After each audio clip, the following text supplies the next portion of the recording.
안녕하세요. 건강 라이브 진행자 김코치입니다. 여러분, 아침 식사 잘 챙겨 드시나요? 아침 식사가 가장 중요하다고는 하나, 바쁘다 보니 제대로 차려 먹기가 참 힘들죠. 혹시 간단하게 우유에 시리얼 드시나요? 혹은 모닝커피로 대충 때우시진 않으시나요? 그렇다면 이 영상 꼭 보셔야겠습니다. 아무래도 긴 공복 시간 후 처음 먹는 음식이기에 신경 써서 먹는 게 좋은데요. 공복에 피해야 할 음식과 좋은 음식 소개해 드리겠습니다. 아침 공복에 피해야 하는 음식 첫 번째는 바로 당분이 많은 음식입니다. 아침에는 수면으로 오랫동안 공복을 유지해 혈당이 낮은 상태인데요. 이때 아침으로 흔히 먹는 시리얼, 잼, 바른 식단, 과일 주스 등 단순 당질은 섭취 후 소화부터 흡수까지의 시간이 짧아 혈당이 급격하게 오르게 됩니다. 일명 혈당 스파이크죠. 반복될 시 혈관 내피세포가 손상되어 염증이 생길 수 있고 그로 인해 혈관벽이 두꺼워져 동맥경화와 심근경색으로 이어질 위험이 높다고 합니다. 또한 혈당이 급격하게 올랐다가 내려가면 배고픔을 유발하는데 이때 다시 단 음식을 찾게 되면서 악순환이 반복되고 당뇨, 비만 등 성인병이 발생할 위험이 높아집니다. 하여 복합 당질 음식을 드셔주시는 것이 좋은데요. 일반 빵보다는 통밀빵, 백미보다는 잡곡밥, 시리얼보다는 감자, 고구마 등이 좋습니다. 아침에 일어나서 마시는 향긋한 커피 한 잔은 하루를 행복하게 하지요. 하지만 몸에는 독이라는 거 아시나요? 카페인이 위장 분비를 촉진시키는데 공복에 위산이 분비되면 위벽을 자극해 염증을 야기합니다. 또한 아침은 뇌를 깨우는 코르티솔이 가장 많이 나오는 때인데요.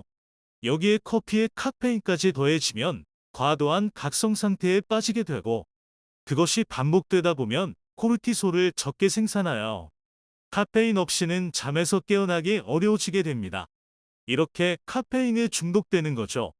실제 가천대 연구 결과에 따르면 모닝커피를 마신 사람이 점심 저녁 시간대에 커피를 마신 사람보다 카페인 부작용을 경험할 위험이 두세 배 높았다고 합니다.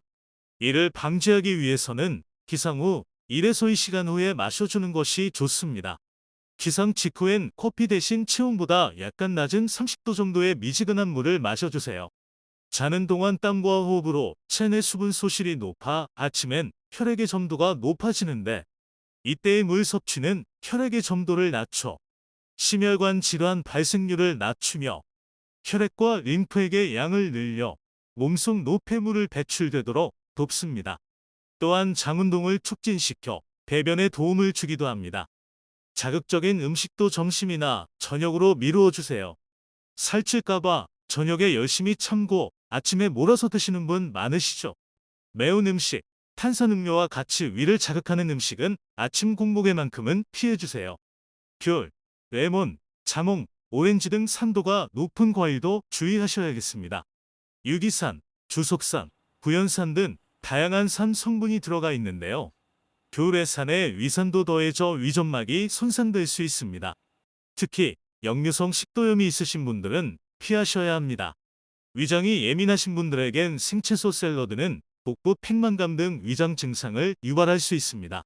생채소보다는 익힌 채소, 단백질이 풍부한 두부, 닭가슴살, 생선 등으로 식단 구성하시는 것을 추천드립니다. 일반 분들에게 샐러드는 우리 몸에 필요한 비타민과 무기질을 충족시키기 때문에 아침으로 샐러드 드시는 것은 좋은 선택이 됩니다. 그렇다고 아무 채소, 과일을 드시면 안 됩니다. 천연 항산화제로 불리는 토마토, 달콤한 맛으로 많은 분들의 최애 과일감. 아침 공복에 섭취할 시 오히려 독이 될 수 있는데요. 토마토와 가메탄인산이 위장의 산도를 높여 속쓰림을 유발하기 때문입니다. 또 토마토의 펙틴 성분은 위산과 만나면 덩어리져 위 내부의 압력을 증가시키고 이는 소화불량과 복통으로 이어집니다. 토마토의 리코펜 성분은 지용성이기 때문에 식단 혹은 식후에 드시는 게 영양 흡수 면에서도 좋다는 거 기억해 주세요. 심혈관 질환이 있다면 바나나도 피해 주세요. 간단히 먹기 좋고 속이 든든해 직장인의 아침 대용식으로 인기가 많은데요. 변비 해소에도 좋고 비타민도 매우 풍부해 다이어트 간식으로도 사랑받지요. 이 바나나 속에는 풍부한 마그네슘이 들어있는데요. 공복에 먹게 되면 혈중 마그네슘 수치가 높아져 심혈관에 무리를 줄 수 있다고 합니다. 저혈압이 있으신 분과 신장 질환자는 섭취하지 말아주세요. 아침 식사를 하면 간식과 야식을 덜 먹게 되어 체중 조절에 도움이 되고 고혈압, 당뇨병, 심장병, 치매 등의 발생 위험도 낮춰주는 등 여러 이점이 있죠. 소개드린 공복의 자극적인 음식들은 피하시고 탄수화물과 지방은 적게, 단백질과 식이섬유는 풍부하게 섭취하는 게 좋겠습니다. 또 하루 권장량의 4분의 1 정도만 섭취하는 게 좋다고 하니 과식은 피해주세요. 다음엔 더욱 유익한 건강 정보로 돌아오겠습니다. 오늘도 건강한 하루 보내세요. 감사합니다.